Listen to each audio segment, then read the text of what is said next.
welcome to the Lit Up Lightworker Podcast, bringing you fun and soulful interviews with spiritual teachers with the aim of tuning you in and lighting you up. You can access all episodes of the podcast on Apple Podcasts, Spotify, Stitcher, and TuneIn, and be sure to subscribe to my YouTube channel for more videos and interviews all about finding and following your life purpose. My name is George Lizos. I'm a spiritual teacher, intuitive healer, the author of Be the Guru, Lightworkers Gotta Work, and the #1 best-selling Protect Your Light. And today I have with me Natalia Benson. Natalia Benson is a women's empowerment coach, money mentor, and astrologer living in Southern California. By fusing the spiritual world with practical tools for empowerment, Natalia has helped thousands of students, clients, and followers make meaningful choices and changes in their lives. Natalia specializes in high-level conscious business coaching, digital course creation, and online monetization rooted in spiritual wellness offerings. She also has her own empowerment coaching certification, money membership, and hosts Natalia Benson, the podcast, which just hit over 750,000 downloads. Natalia, welcome to the Lit Up Lightworker Podcast. Thank you, my love. What a gorgeous introduction. Thank you for sharing. Oh my goodness, I am so happy and excited to have you here. As I told you earlier, I've been following you for like so many years, and I'm so excited to get to chat with you. And today we're chatting about something that so many people are dealing with: overcoming money blocks. But before we get into that and talking about how each zodiac sign, what kind of blocks each zodiac sign has, I want to hear a little bit about your journey to coming here and doing this work. Absolutely. Well, first things first, I always say it's really funny how our purpose, our dharma, so to speak, kind of unfolds like right underneath our noses. I never intended to be doing any of this. My first business was a jewelry line. I made an attempt at being an electronic music artist. I did social media, I'm a manifesting generator in human design. So I just have all the passions, and really fascinating. I just struggled with money. I mean, I remember bouncing my first check or payment when I was 16, and I felt so much shame. My parents attempted to help me understand. My dad is an accountant of all things, and they attempted to help me balance a checkbook. And I was I remember I would just try and try and try, and money just didn't make sense to me. Well, carrying that story with me, starting a business at 19 and then throughout my 20s, was tumultuous. I just lived at basically, to me, being rich at that time was having $100 in my bank account. And I just had a really warped sense of just my relationship to money was warped.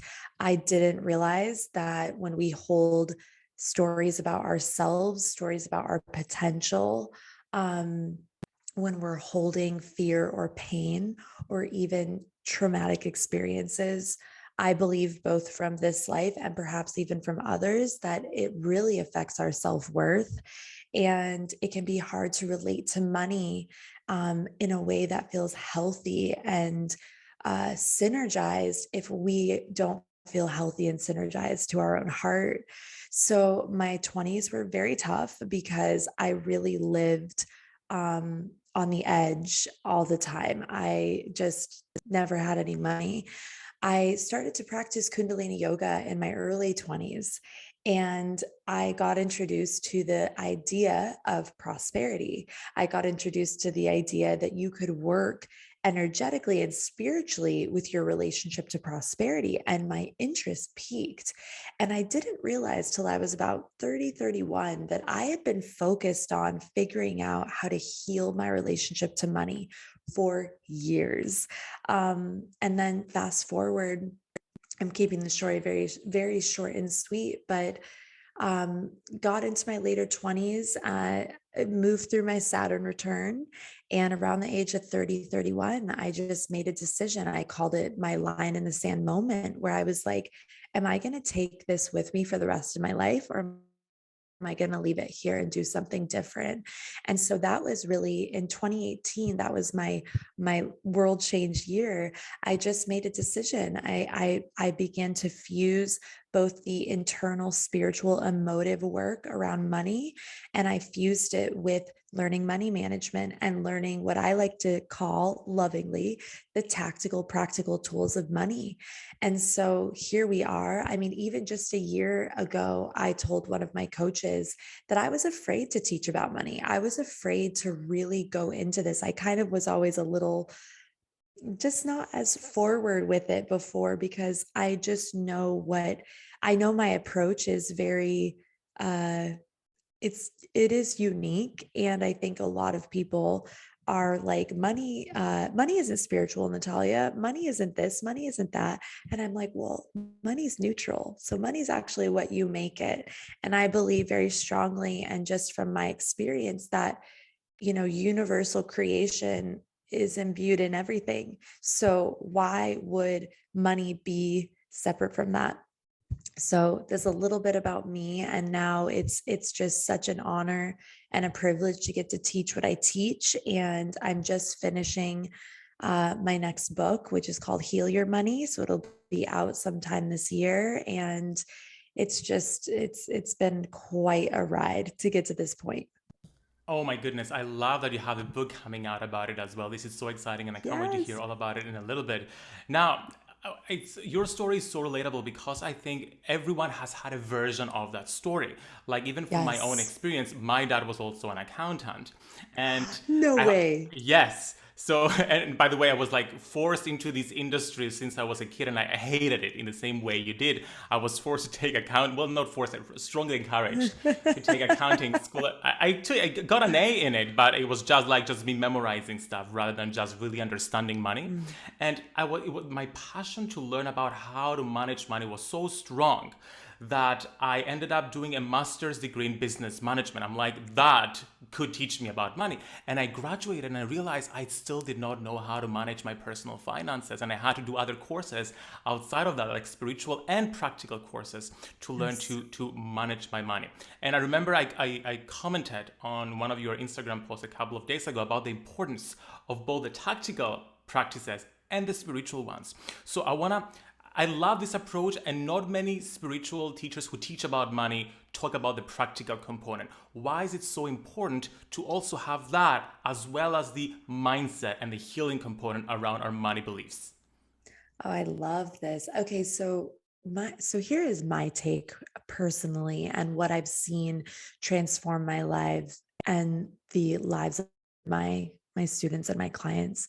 So I have a belief that this experience we're in runs on two energetic polarities, feminine and masculine, nothing to do with gender, just to do with energy. And so we truly are the most, and this is what I've always been fascinated by alchemy. And I learned a lot about the concepts, and not even like I learned, it's almost like I remembered when I started working with the tarot, and just the idea that this universe runs on them, or I don't want to say this universe, we'll say this experience. I don't know what the universe runs on, just some ideas. But what I've found is that we are the most effective, we are the most synergized when we employ both sides of the energetic polarity. So when we work with the spiritual, emotive, the internal, the intangible, and we apply that into the framework of the material. And I actually heard recently the idea of masculine feminine energy, how the masculine is the cup and the feminine is the water. If you just pour water into wherever, your pants are going to be you're going to have to change your pants. You know what I mean? So it's like, at the end of the day, what's so powerful is when we look at the tactical practical, and we hold money, whether it's with the way that we manage money, the way that we seek to create and make money, make an income, investing. These are all important. And then you can flow your healing, your deeper relationship to money through these avenues. And the way that I see it, and something that's been very healing for me, is that at the end of the day, like, I want more soulful, empathetic, spiritual, heart centered people. I want I want money's a neutral tool. So I'd rather money be in the hands of people who, of course, want to create a wonderful life for themselves. But the truth is, when you are living a heart-centered life, doesn't mean you're perfect, but you're living with a relationship to the heart. It is only natural to want to share. So when your cup is filled, you naturally want to share. And I'm going to say this really quickly, but money is a neutral tool. It literally reflects the consciousness of the person using it. And Joseph Murphy is one of my favorite authors and teachers. He was a New Thought teacher in New York in like early 20th century and lived till the early 1980s. And he has a book. Well, he has many, many books. One book called The Power of the Subconscious Mind, and then another book, I'm spacing on the name, but he has a lot of books about money and wealth. And he always says, he goes, why would you call something evil? He goes, what if you picked up a rock and said it was evil? What if you picked up a piece of copper and said it was evil? He's like, that's not how this works. Like money does not have its own innate, it's something we created, and we imbue it with the consciousness that we're running through our life. So I think it's an important point to make. Such an important point. I remember I had a client yesterday. We were working on her money mindset, and she's like, how can I accept money when by using money, by charging for my services, I'm contributing to an abusive paradigm? And then I stopped her right there. I'm like, notice what you just said. You said the fact of contributing to an abusive paradigm. It's not a fact. It's a fact for you because you've had so many experiences, so many stories, so much conditioning, so much trauma that shaped that. So I think it's so liberating when we realize that, you know what? Those things that we consider as facts are really just conditioning or a way of thinking that may or may not represent the truth of what money is. Now, let's talk about all the blocks, because we're going to talk about the blocks according to each like zodiac/sun sign, and whether each zodiac sign has a certain kind of money block from your experience. I'm very interested to know. So first of all, let me know in general, do each zodiac sign has a generally different block around money? And then can we talk about each one specifically? I'm going to take you through all these signs. Yeah. So I wouldn't say that I've necessarily witnessed a certain sign having a specific money block, but what I have noticed is that here's the thing. So the sun sign is the consciousness, is the filter that we're running consciousness through. So of course, there's going to be habits that maybe are more empowering or disempowering. And I really take a look at the element. So we can definitely rock that. But something that I'm very passionate about with astrology is natal chart astrology. So the sun sign is one piece of a magnificent pie. And whenever I'm talking about prosperity and money specifically, I always like to look at the Venus sign. So that's something, just what I will offer to your beautiful listeners is just definitely this will be helpful to look at your sun sign and like the filter that perhaps you're bringing reality through. But in addition, I'd say if you also want to get to know your relationship to money and value and worth, the Venus sign and the Venus placement is really powerful. I love that. So do you want to talk about that Venus in Aries, Venus in Taurus, etc., and how that relationship with money changes? I think it could be Yeah. great. I mean, either one is going to be helpful. Um, and yeah, we're gonna rock it on the fly Yes. and just see what pours through. That's my favorite way to do it. I have a Mercury in Yes. Aries, so that's what I I do. love that. Okay, let's focus on Venus because I feel that's so exciting, and it gives more depth into like Absolutely. understanding ourselves. Okay, so Venus in Aries, what is the outlook around money? So Venus and Aries. So I feel like I want to share what could be empowering and what could Yes. be disempowering. Yes. So Venus and Aries means that you likely have a, let's just say, so the Aries energy is fast. So you may be someone where you can create money or value quickly. maybe a disempowering expression of Venus and Aries is spending too quickly. And that's something all Aries have to be mindful of, is just being fast, making fast decisions. So this could have to do with investments or saving. Oh, I'll make more. Like Aries are the children of the zodiac. So there can really be that energy of just like, oh, it'll be fine. I am an Aries with an Aries stellium. So welcome to my welcome to my life. So there's it's for Aries. Now let's talk about Taurus. So Venus in Taurus, very stabilizing place for money, because Taurians, like all earth signs, really like security. They like to know like it's going to be there, I can count on it. And that can be a very grounding, surefire way to experience money. By the way, Taurus rules money in the Western system. Now, something that can be a disempowerment thing for a Venus and Taurus is holding or hoarding, wanting security so much that they just hold. And I actually had my dear friend Terrell Cherry on my podcast yesterday, and he literally said, Natalia, money likes to move, it likes to flow. So that's a good reminder. Aries know that well. And Taurians, the Venus and Taurus might be a little bit more like, I'm going to hold because I want to feel safe. And just remembering that, and this is more of a spiritual approach, I would say, to the finances, but that you are safe. Like you are safe. Of course, do the things that help you take care of your money, take care of your bank balance, all of the things. But in addition, it's also the deeper internal work. It's that the opposite sign is Scorpio. So it's also dipping into that scorpionic trust and that water faith, but we'll talk about that in a bit. So for Venus and Gemini, Venus and Gemini may have an easeful time trusting their ideas, trusting like, oh, I've got this idea to make money, or I've got this idea of what to do with my money, my finances, or a wealth creating activity. Because Venus in Gemini is very magnetic when it comes to communication and just idea creation.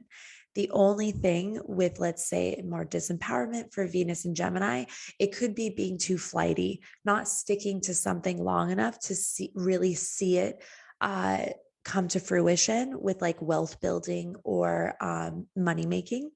In addition to that, there could also be a propensity to hyper analyze one's moves and kind of get into analysis paralysis.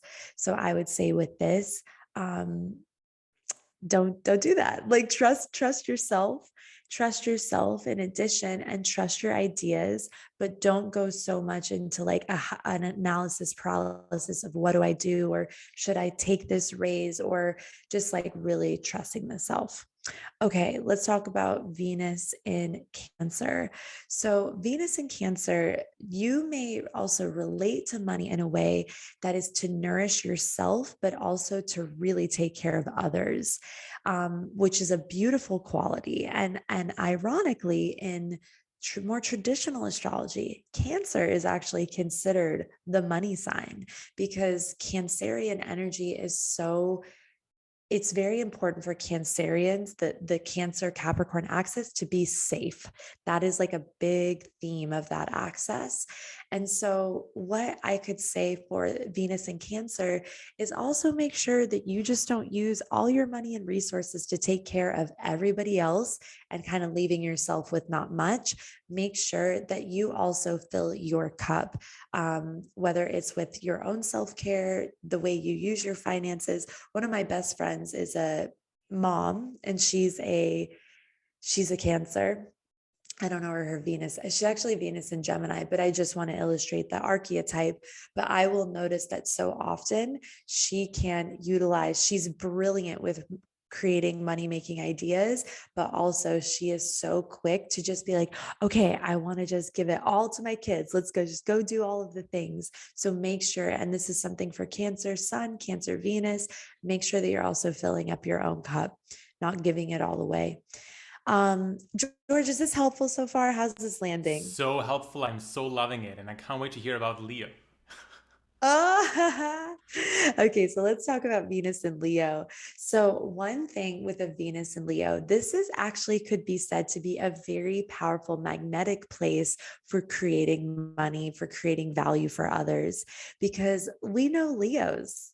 Leos are just like, boom, here I am. Like you're ruled by the sun. So there is a confidence in Leo, especially when it's rooted in the heart, like it is with you, George, that it's just like unshakable.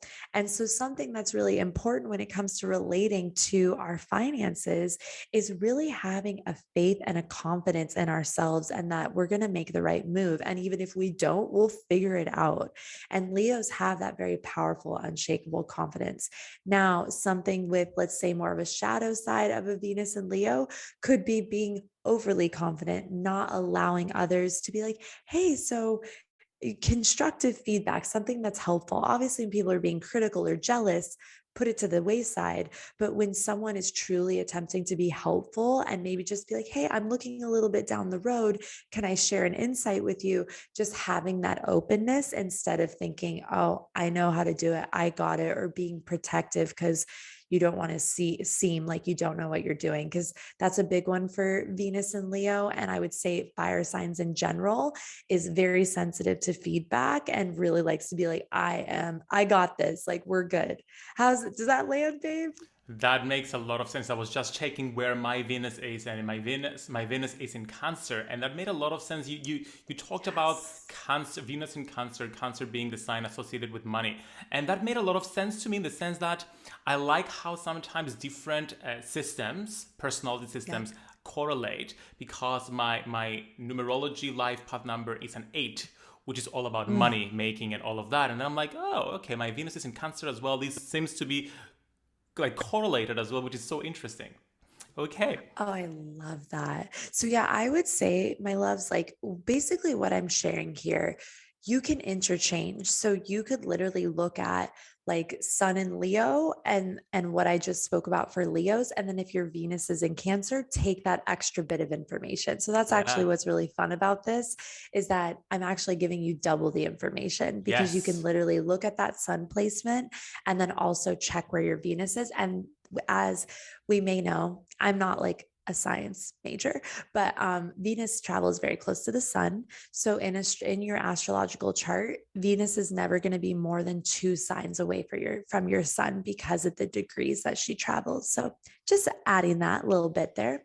Okay, let's talk about Venus and Virgo. So my archetype for Virgo is always Beyonce. She's one of the most brilliant Virgos that I know, and Gala Darling. She's one of my favorite Virgos that I know. Wish I knew Beyonce.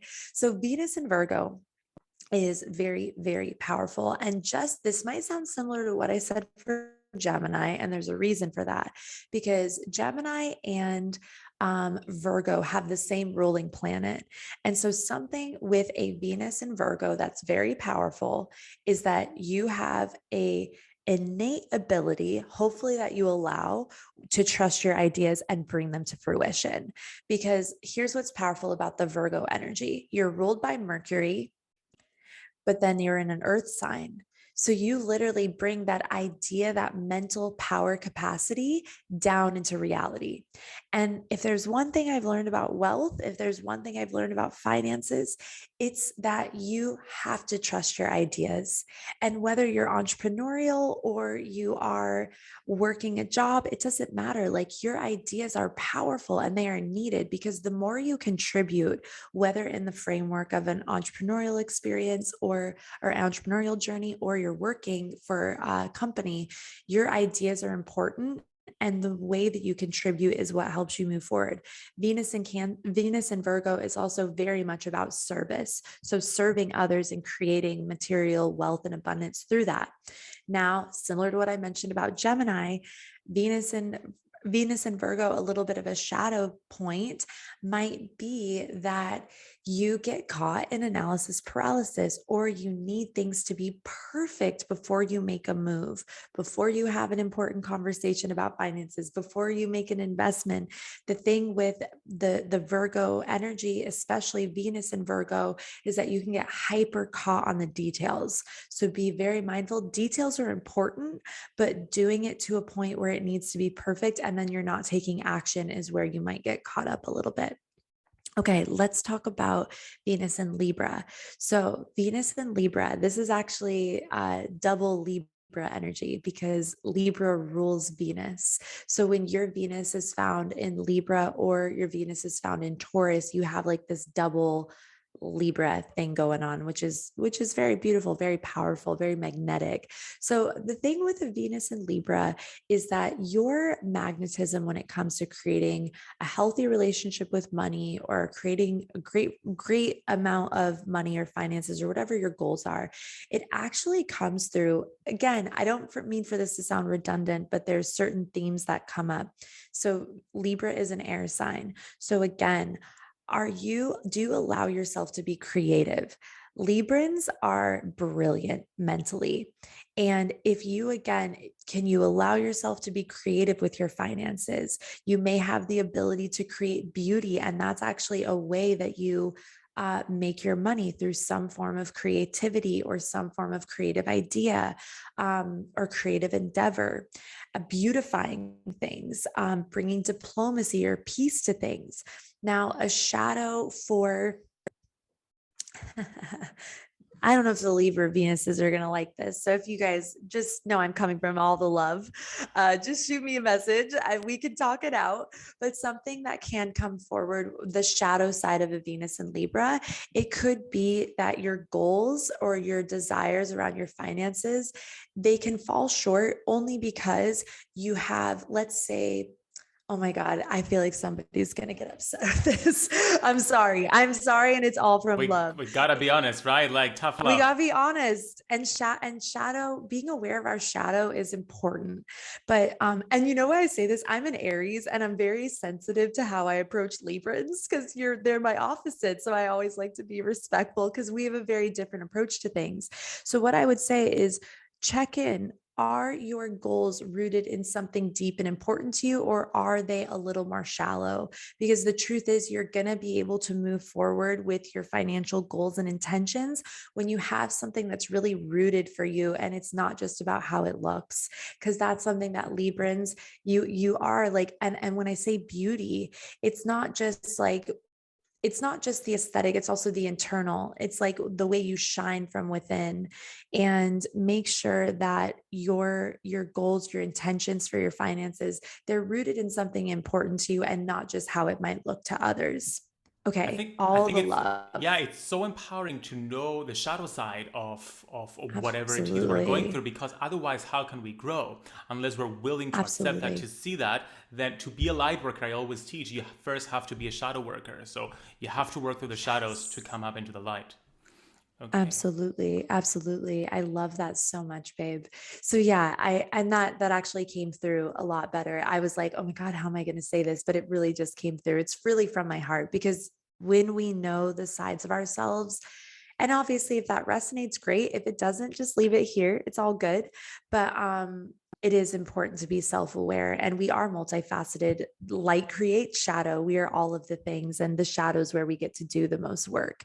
So let's talk about Venus in Scorpio. This is a deep placement for Venus, and also a Venus placement that seeks protection and security, but not only just protection of self, most of all, protection of others. It can really have an energy of wanting to create wealth and um, healthy finances, to have protection and to be able to protect.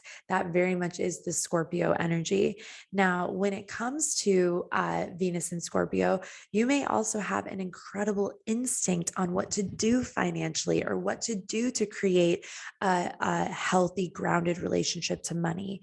The shadow side of Venus and Scorpio, again, it really can come forward.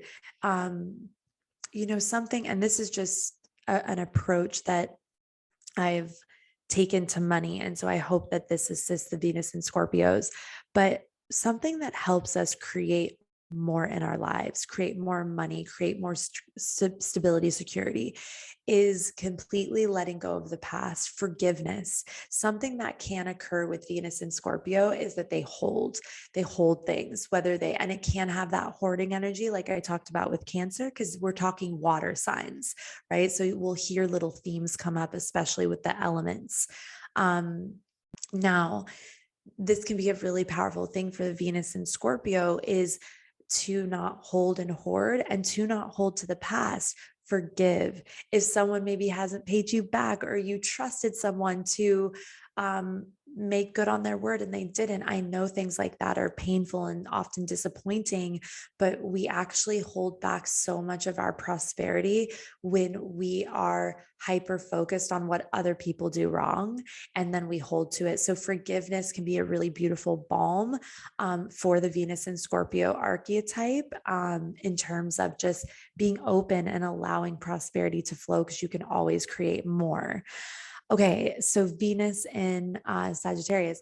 I love it, George. You're really, this is awesome for me, because I don't get to talk a whole lot of astrology. So this is really fun, but I'm just like going through my encyclopedia right now. Yeah, you're channeling so much, and there are tips in every single one of those signs. You share tips that apply to everyone.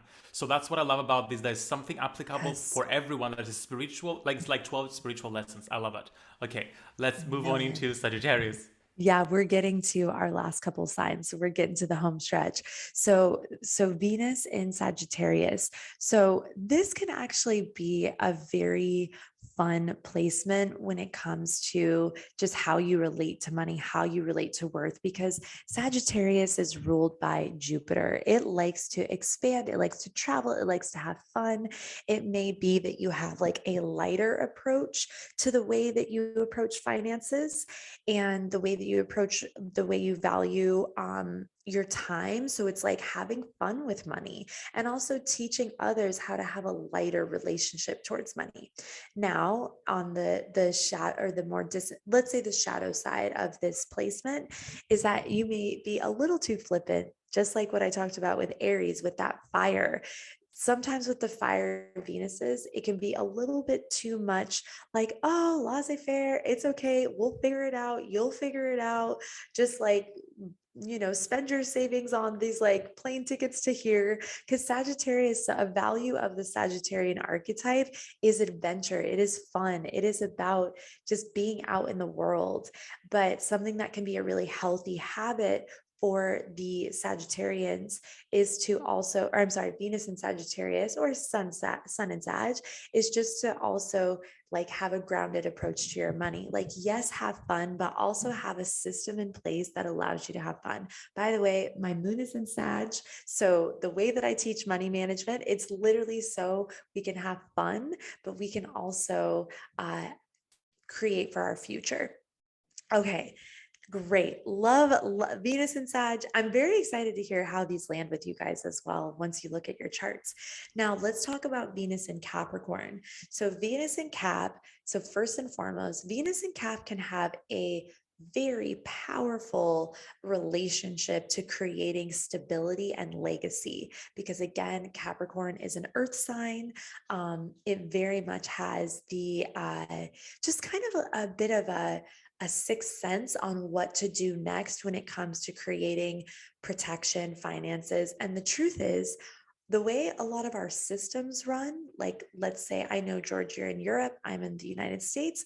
It's very Capricornian. It's very, so Venus and Cap, it's kind of like, okay, I got this. Like the system that we're working in right now, it does kind of run on my polarity. So I understand it. Now, a shadow side of Venus and Cap is, again, you could take a page from the book from the Venus and Sages, where like have a little bit of fun. Like, yes, security is important. Yes, planning for the future is important. Yes, providing is important. But remember too that your life is meant to be lived. Enjoy yourself. Find ways to also enjoy your money, even as you are buckled up with your investments and your business and all of the things. Okay, so Venus and Aquarius. So Venus and Aquarius, from the archetype of Aquarius is about assisting others. It really is that paradigm. Like, just a quick astrology lesson because I find this fascinating. So I'm blanking on the name right now, but Gemini, Libra, Aquarius. So Gemini is a personal air sign, meaning it's about the self. Nothing wrong with that. I'm an Aries. We're all about the self, and that's a healthy thing at times. So Gemini is a personal air sign. Libra is an interpersonal air sign, meaning me and you and me. Aquarius is a transpersonal air sign, meaning me, and everyone. Okay. So there's a very powerful quality to that when it comes to your money, is that you also may value how I want to create money because of what I can do for the larger collective.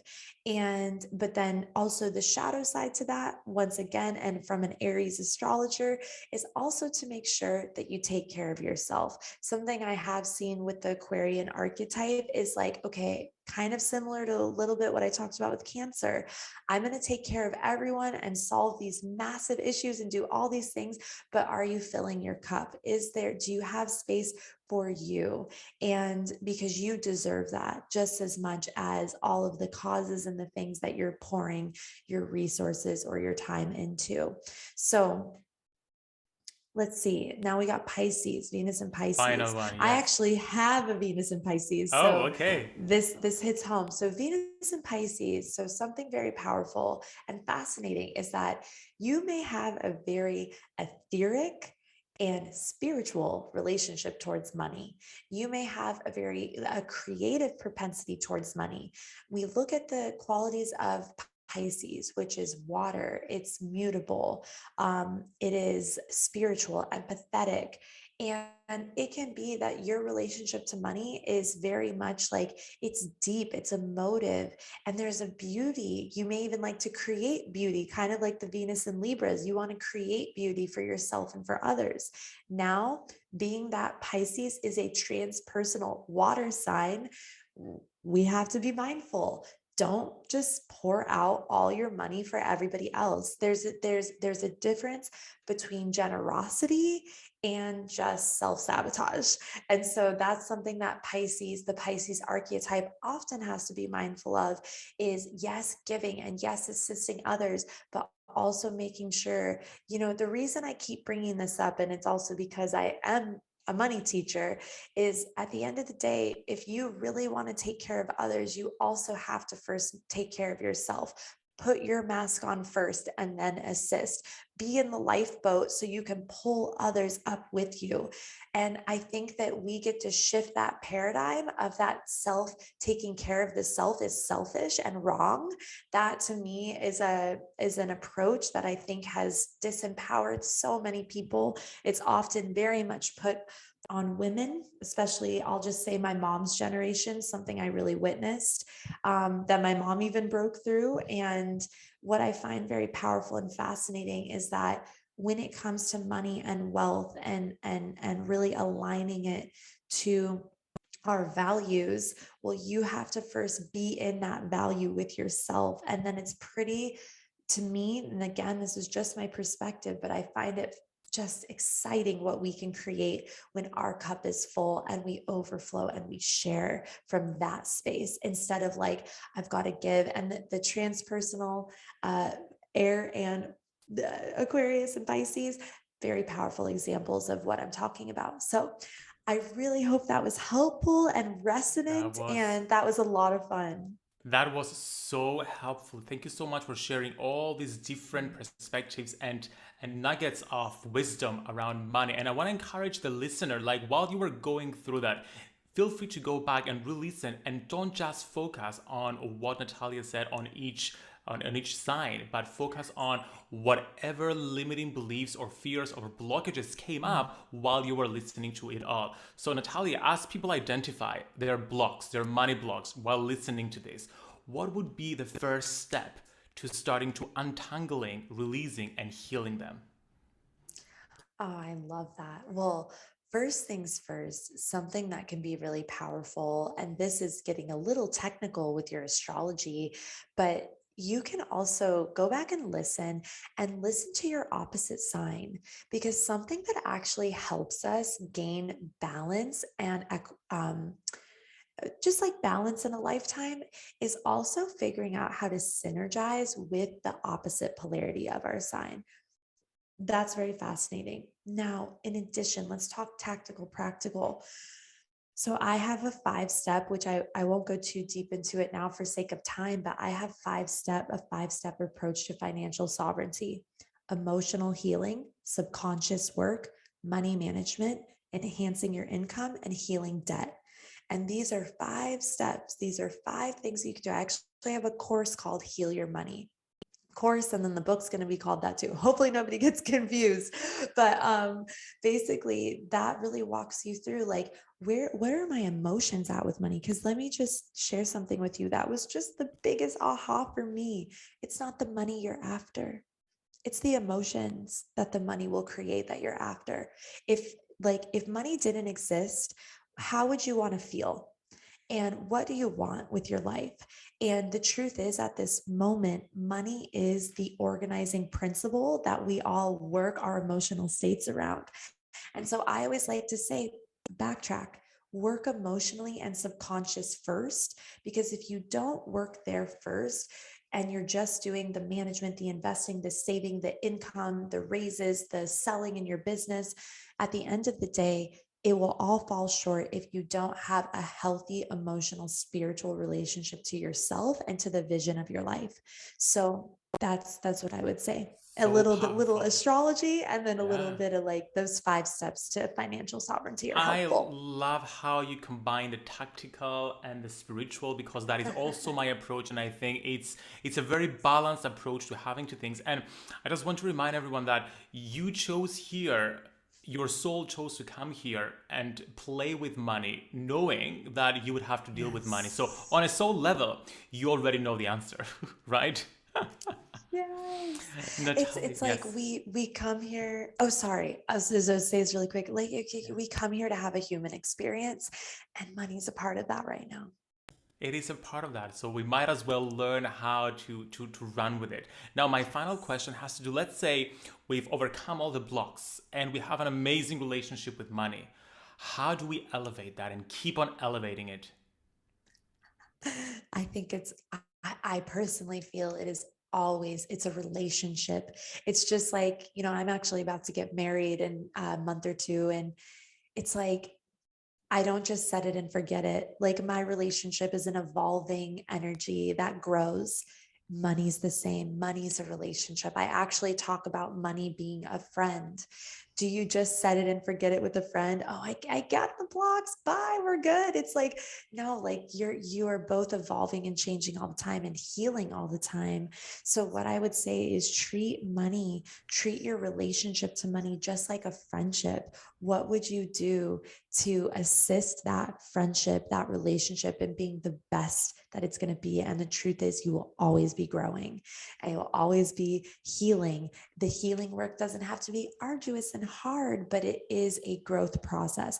Like I reached an income level last year that I don't think I ever could have imagined was possible for me. But the irony, as beautiful as it was, is if I still have some of my money shit. And so even though it doesn't matter the number, because if I still have places that crave safety and security, then no number can ever fix that. It's an internal. And I learned that. I was like, oh my God, I've reached this level and I thought everything would be hunky dory duty. And instead there's more to learn and there's more to anchor. And to me, that's beautiful. And I think that's how the pursuit of our highest potential, both in our lives, spiritually, emotionally, and energetically, and also financially, I just think that it's a beautiful pursuit because it really does ask you to become the best version of yourself. I So, love it. I love seeing money as any relation, as like any relationship with every other person in our lives. As Abraham yes. said, more is the mantra of the universe. Everything just keeps on growing, and Ah, there is more to be explored, more relationships, more to money, and more fears or limiting beliefs to evolve, to release, to let go and elevate. Oh my goodness, Natalia, thank you so much for sharing all this wisdom with us. All the links will be available thank for you. everyone to check out in the show notes below, but please let everyone know how they can work with you. And a little bit about your book as well that's coming out. Absolutely. Yeah. So the book will be out sometime this summer. Very exciting. I'm very active over on Instagram, just at Natalia_Benson.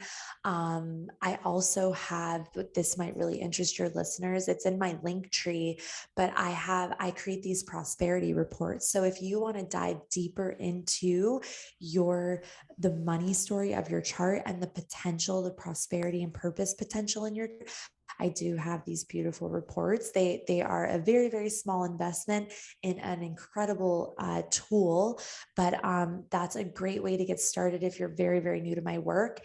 And my website is just nataliabenson.com, and you can find everything there. So thank you, George. This has been magnificent, and thank you. My right and left brain was just like really firing, just getting all the astrology out. It It's was awesome. amazing. I so loved it. Thank you so much for coming onto the podcast.